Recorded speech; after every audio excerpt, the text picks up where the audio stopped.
this is Roger Green, host of the Surfing the NASH Tsunami podcast. This weekend, we're offering 5 conversations from episode 7, our review of the new AASLD NAFLD practice guidelines with Ken Kuzi. Plus, from the vault, conversation 59.3 from season 2, in which we discussed a then-recent article from Jeff Lazarus and Jörn Schattenberg titled Advancing the Global Health Agenda for NAFLD. This week's vault comes from December 2021, season 2, episode 59.3. Back then, Stephen Harrison was our co-host and Jörn Schattenberg a frequent guest. This episode featured Jörn and Jeff Lazarus discussing their groundbreaking paper, Advancing the Global Health Agenda for NAFLD. This particular conversation focused on what would come next after the publication of their visionary paper and what kinds of backing its concepts would need from the healthcare and commerce communities to have necessary impact on global fatty liver disease. 18 months ago, it presaged some of the issues we face in Nashville today and touched on some of the needs and key points of this recent AASLD guidance. So sit back, listen, enjoy, and learn. And when you're done, join the dialogue in our LinkedIn discussion group.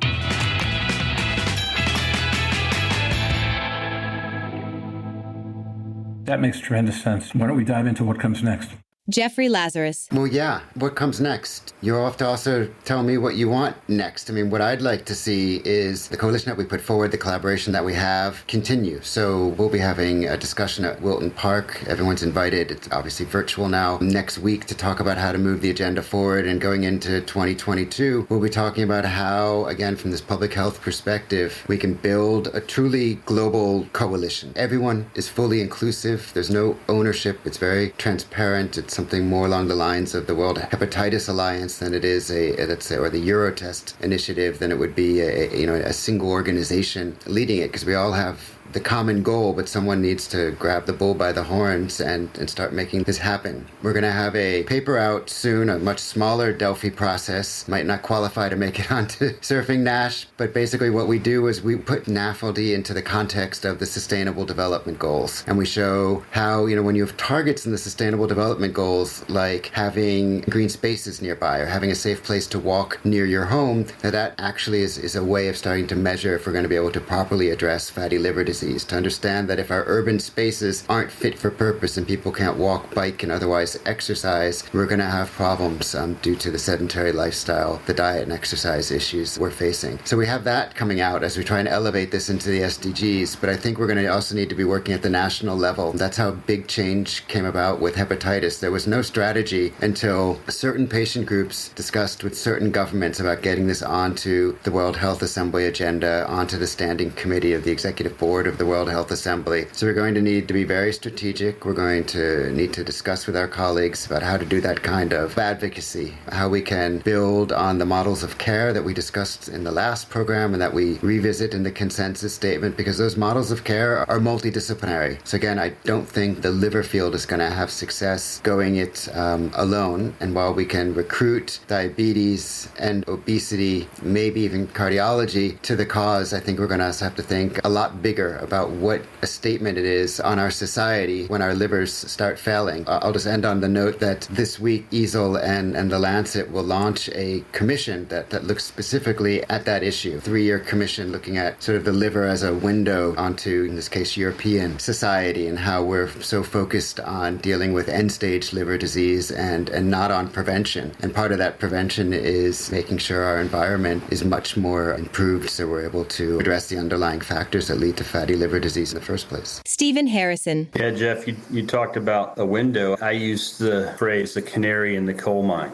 That's essentially what the liver is for metabolic sensing for our body. And that's a phrase I like to use with my patients. The younger ones have no idea what that means. I have to explain that. The older ones tend to get it, particularly when you bring up the word coal mine. They're like, what? We don't do that really, do we? That's all, the green part coming out. But just to your comment, I like to look at this as 2 pillars that need work, and they have to be done in parallel. You mentioned spaces and places for people to go and exercise. I get it, that we need that. That can't happen unless the phrase I use here is heart transformation leads to behavioral modification. If you don't change the heart and the mind, they're not going to go and do the things they need to do to make those inherent dramatic changes in their lifestyle. Think about it. The average age of a NASH patient is mid-50s. 50s, early 50s, mid 50s, my age, 52. And as a retired colonel in the Army, I tell my patients, look, I let you do it your way for 52 years. And this is where we wound up. You have NASH with stage 3, stage 4 disease. Obviously, that didn't go well. So now I need you to do it the colonel's way. I need you to understand that if you don't have a dramatic change, 180-degree pivot in the way you're conducting your life, not only will you develop diabetes, but you may die of heart disease sooner. You may die of an extrahepatic malignancy sooner. You may progress to cirrhosis and decompensate. And you need to understand, yes, I am trying to scare you. I am trying to do everything I can in my power to convince you to turn the ship around and go sail in the opposite direction. You need to understand that you can't just dabble around the edges. You have to be all in. This is my analogy of the chicken and the pig at breakfast. You know, the chicken just contributes an egg every morning and is involved. But the pig, he's all in. All in. Ham, bacon, one time, he gave it everything. And that's what you have to be. And that's the message we have to convey to our patients. And where does that start? Does that start at the primary care level? Does it start with publications like what you and Jörn and others have put out? It really begins there. We have to deliver a succinct message, and maybe not the same message to patients as it is to primary care, but we need to deliver a message that is impactful, and that at the same time, then we have a message to our governmental agencies that say we have to create spaces and places for people to go and do those things. But quite frankly, that's going to be at the groundswell level as well. If you've got people beating down the door of their local government saying, I don't have anywhere to go work out. My doctor told me I had to, or I'm going to wind up on a liver transplant list somewhere, then that gets the attention of the people that run our country. That was incredibly well put, and the canary in the coal mine definitely resonates. And it's a sad state of affairs that we even need to get that far. But when people are diagnosed, there was this debate some years ago in Eastern Europe. Do you encourage people to get diagnosed for HIV in the absence of antiretroviral therapy? And I remember being so surprised that so many people were saying no. And I said, well, I think there's a moral obligation for them to know. And I also think you're building up the group of supporters to do something about it. And I feel the same way about fatty liver disease. I don't want to flood your offices, but I think people need to know that there's one more really important reason for them to start to change their individual behavior. We also know that individual behavior change alone is tough to maintain. So we're going to have to look at, well, what can we change structurally? And that goes into issues like the built environment and even what's in our food. We're going to have to attack this from different perspectives. Louise Campbell. People don't hear about fatty liver disease until they're diagnosed with it, sadly. We do have to increase the education around that, the wellness aspect, just people's general awareness. We've had recent publications here about the world's biggest disease that nobody's ever heard of in the national press.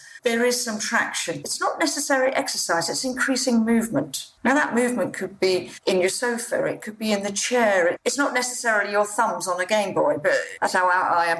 But I think there are ways when you speak to individuals that you can put something in. That's really encouraging for those individuals, because otherwise they feel that there's nothing they can do. There's no change. They don't have the equipment. I have a conversation with one of my previous consultants. We must get the heart rate above 135 to fat burn. We've got to start walking first. So it's about realistic. And I think where healthcare has lots of basic strengths is we have all of the equipment, we have all of the specialists. They're not necessarily all in the right order and all in the right place. If you play a tune in all the different notes, you may have all of the notes, but in the wrong order. So what we need to be a little bit more savvy with is coordinating that. Jeff is absolutely right. This has to be linked to the SDGs. If you look at Al Capone, they got him on tax evasion, not anything else. Go for something where it makes a difference. We cannot do the whole lot, but the one SDG that we are never going to hit is the rise of liver cancer. Cancer is not going to hit its SDG because liver cancer has exploded around the world. So that's probably the one weak point the WHO have. Unless the liver community and they target the liver, we are not going to get anywhere near that one SDG. So that's the Achilles heel for the SDGs as far as I can see them where liver is. So go for the weak spot. Let's get them engaged in that. We've got Australia cascading up with liver cancer. It's now making the national press. So there are ways we can coordinate it. All of these governments, and I've said it before, they're all signed up to SDGs. I would love to see a non-communicable disease coordination in each healthcare area so that they can take the strengths of diet,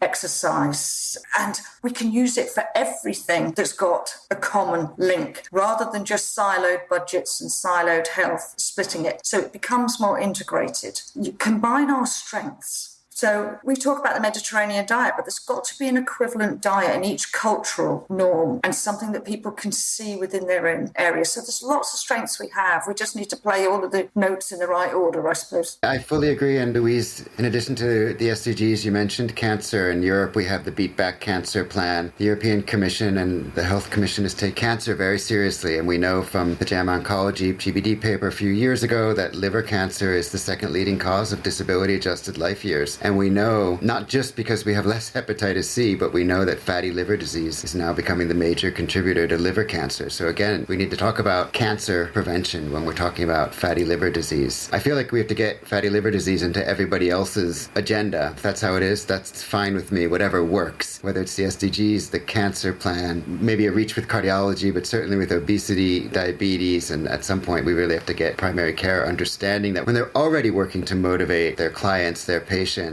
to lose weight and exercise more, fatty liver disease can contribute to the argument. I don't think it will be the reason that they take on that issue. It's sort of one more tool in the arsenal. So, Jeff, thanks, Stephen. I know you have to leave in a couple of minutes. I have a thought, but before I do that, let me give you a chance to close out. My closing question today was going to be, for each of us, the one inflection point that you think has to get hit the hardest and can get hit the hardest, two different issues, in terms of increasing salience, awareness, and action against NAFLD. Place to hit hardest and places you can't hit hardest. It's one point, but it has to be in two parts. Number one is we have to deliver a clear message, and it can't be convoluted by saying fatty liver is important here, but it's not important here. The prevalence is higher over here. I think what we need to do is say, look, give me something simple. Give our doctors on the front line, our providers on the front line, something real simple to go after. We're probably, very realistically, we're under 2 years to our first FDA-approved treatment for NASH. It's coming. We're getting really good at our non-invasive tests. We will be beyond the biopsy, I think, sooner than most people realize. So what does that right patient population look like that I need to go after to target and have a conversation to say, look, if you don't shape up, bad things are going to happen to you. If you go and talk to primary care and say, we just need to focus on fatty liver patients, then what you get from an endocrinologist, for instance, is I've never seen a fatty liver patient progress to cirrhosis. That's because by the time they're cirrhotic, they're seeing a transplant surgeon and they never come back to the endocrinologist. We have to deliver a very simple, pragmatic message, and we can build around that nucleus of a message in concentric rings as we get better therapies and better diagnostic tests. I said this in our post-grad course talk at AASLD. We're at the right plane level of diagnostics and the right plane level of public awareness. We're not at the 5th generation strike fighter. We don't have a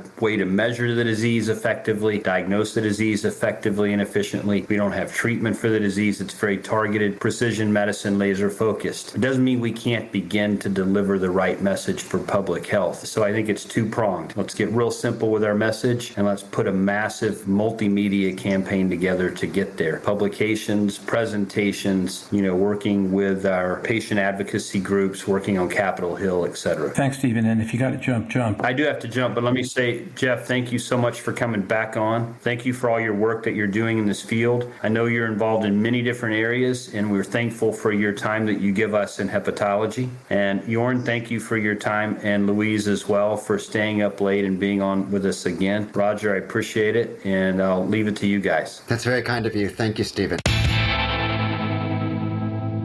And now, back to Roger.